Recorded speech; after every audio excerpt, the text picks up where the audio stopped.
Marco Reus, after almost an entire year, finally shows Major League Soccer who the hell he is by notching a brace and rescuing the LA Galaxy with a 2-2 draw against LAFC in El Trafico on Sunday night.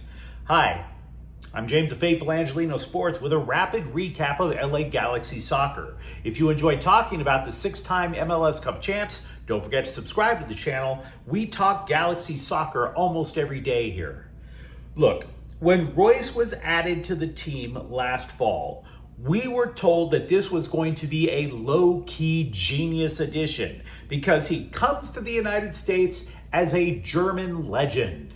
Bundesliga was in awe of the guy for more than a decade.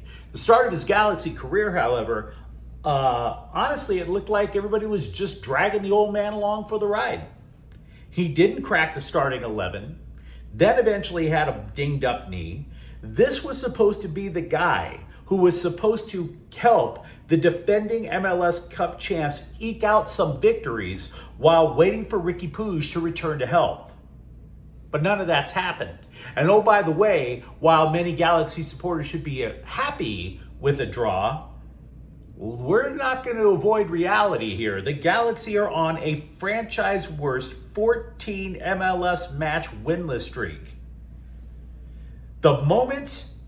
At this moment, the defending champs are 14 points out of the last playoff spot in the Western Conference. Moreover, they have the worst record in the league. They're in the running for the wooden spoon. They lead for the wooden spoon. There are 20 matches left in the season. The Galaxy would have to win every match for more than a month and have either San Jose or Austin lose 5 consecutive matches. That's how far back this team is. So don't get me wrong, if you're partying it up in the postgame, I hear you, I see you. But eventually that hangover is going to come. You see, for the Galaxy to have any prayer of rebounding this season, let's be crystal clear about it. Marco Reus has to be great. Not good, not above average. He has to be great. Gabriel Peck, he's doing his best. He can't carry the team by himself as a winger. And I sure as hell can't even say the same about Joseph Paintsil at the moment. But Reus electrified the crowd twice. First, by tapping in a rebound for the first goal of the match in the 6th minute. The second coming on a free kick just outside of the penalty area in the 87th minute. That lifts him to 3 goals on this season, one behind team leader Christian Ramirez. Undoubtedly, Reus is the man of the match because you could easily argue that between minutes 7 and 86, LAFC, which sits in 5th place in the Western Conference with 22 points, put together a workmanlike effort that honestly should have earned them the win. Let's just be honest about that.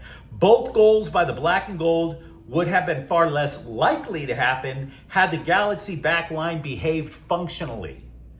But that hasn't happened all season. We'd be fooling ourselves if we thought the Galaxy backline was going to man up for this. The Galaxy have conceded an MLS worst 31 goals. The second most, by the way, not even close, 25. So, again, Reus has to be great. You can talk all you want about how this team will allegedly change when Puig returns from knee surgery. That's a non-starter with a back line that gets pulled apart just like a Cinnabon, for Pete's sakes.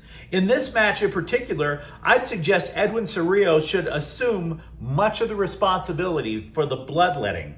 When Dennis Bouanga tied the match in the 13th minute, for example, he was going up one side of the pitch, shifted to his right. Mickey Yamane should have expected that, by the way, because Bouanga favors his right foot. But Yamane got tangled up. So you would, instead of approaching Bouanga, Cerrillo stood passively and Bouanga loaded up and drilled a shot from outside of the box. There are not too many players in MLS who could hit that shot regularly. But believe you me, everybody in the Galaxy locker room was advised beforehand. Bouanga could score from there. Don't let him load up the cannon. But Cerrillo did. Secondly, Cerrillo was beaten by Nathan Ordaz in the second half, the 50th minute.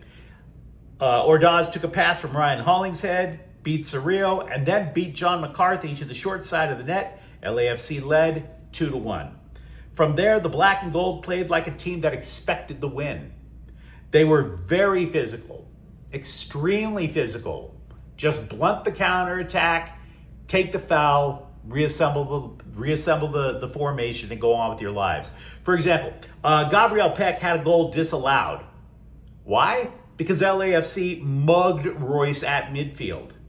And in the result of them beating the hell out of the guy, Reus still managed to get the ball to Peck, but Peck was in an offside position. Again, we have to recognize reality on this channel.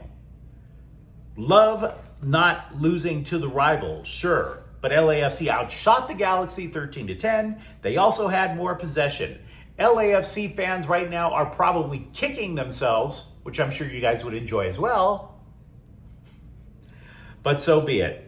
The Galaxy will try once again for win number 1 of the MLS season when they play at San Diego at 1:45 on Saturday. So, once again, your final score, Galaxy 2, LAFC 2. And if you enjoyed hearing me kind of praise and kind of complain about the Galaxy, don't forget to subscribe to the channel. We talk about the 6-time MLS Cup champs almost every day here. Good times, bad times, and confusingly optimistic times such as this. Thank you for watching. I'm James. We'll be back tomorrow. Faithful Angelinos is a Kian Corte El Queso production. Take care.